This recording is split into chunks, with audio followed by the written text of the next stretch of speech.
away with it. It's not a normal practice to find deceased people in shallow graves in the backyard of neighborhoods. We all were stunned.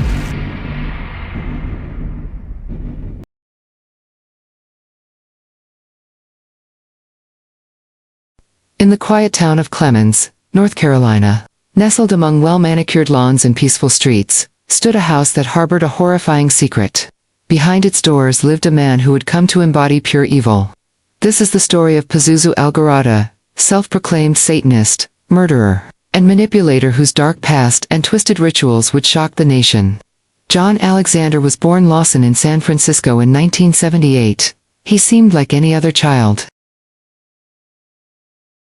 But as he grew, so did signs of severe mental illness. Diagnosed with schizophrenia, agoraphobia, and bipolar disorder, John struggled to fit in. In 2002, he legally changed his name to Pazuzu Algarad, embracing the identity of a demon from Mesopotamian mythology and entity, associated with famine and destruction. He transformed himself both inside and out, filing his teeth into points, covering his body in satanic tattoos, and refusing to bathe. He claimed that personal hygiene weakened the body's natural defenses. In the small town of Clemens, Pazuzu quickly developed a cult. The house at 2749 Nob Hill Drive became a place of chaos and depravity. Inside, the walls were covered in graffiti, blood, and symbols. Human and animal remains were scattered throughout. The air was thick with decay and filth. You knock on the door and immediately you hear a shit ton of dogs barking. And then Pazuzu answers the door and you're greeted with this smell of just ammonia and urea. It just smells like straight urine and rotting matter, you know. Greets you as soon as that door is opened. He was crazy looking enough, you know, with the long ratty ass dreadlocks and all his teeth filed down to a point, which later come to find out he did high as hell on meth one day. There was always black metal blaring at ungodly ear-shattering volumes. There was always glass getting smashed, people fighting. It was just like dirt and shit, like just nasty. People will get so drunk there that human beings would just pop a squat in a corner and take a crap.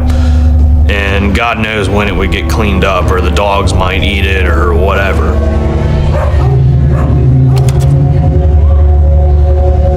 You walked into his kitchen, it was just like any other kitchen until he opened up his dishwasher. When he opened up his dishwasher, it was filled with serious weapons. There was people naked like it was nothing. He tried to have orgies and trying to manipulate people into having sex and doing whatever they wanted to do. You can do whatever the you want. Nobody's pointing their finger at me. Nobody's judging me. It was just free reign.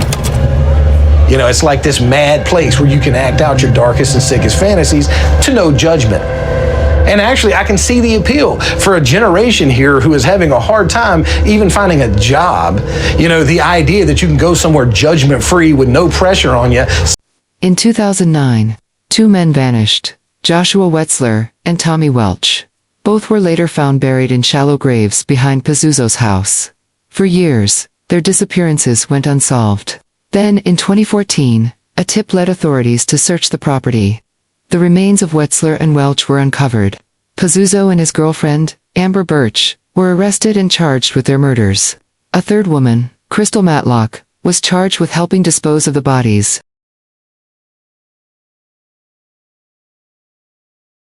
Not a normal practice to find deceased people in shallow graves in the backyard of neighborhoods. We all were stunned.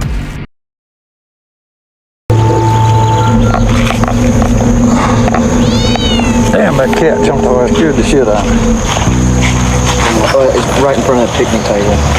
There was a fire pit in the backyard. We had gotten some information that might be a probable place to start, and there was disturbances there, and so that's where the team started to dig.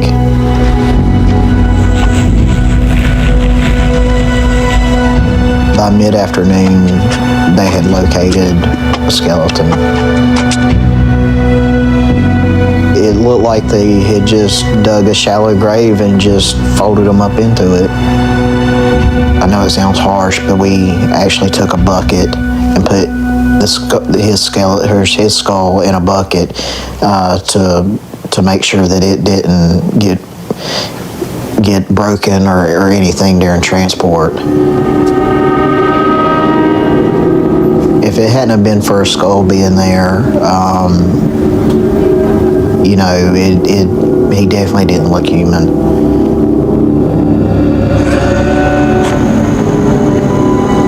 There near the corner of the house was another area that was focused on. We eventually found that body as well.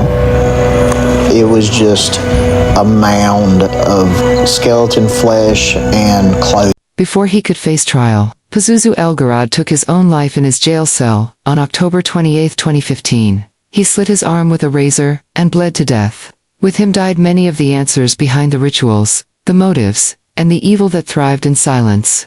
The house was condemned and torn down.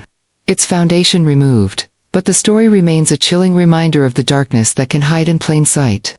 He called himself Pazuzu, a demon, a killer, a symbol of chaos.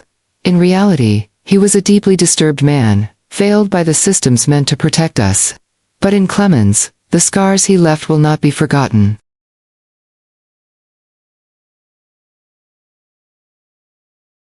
If this catches your interests, please like, comment, and click on the subscribe button. It helps a lot. We post every Wednesdays, Fridays, and Saturdays. Thanks for watching.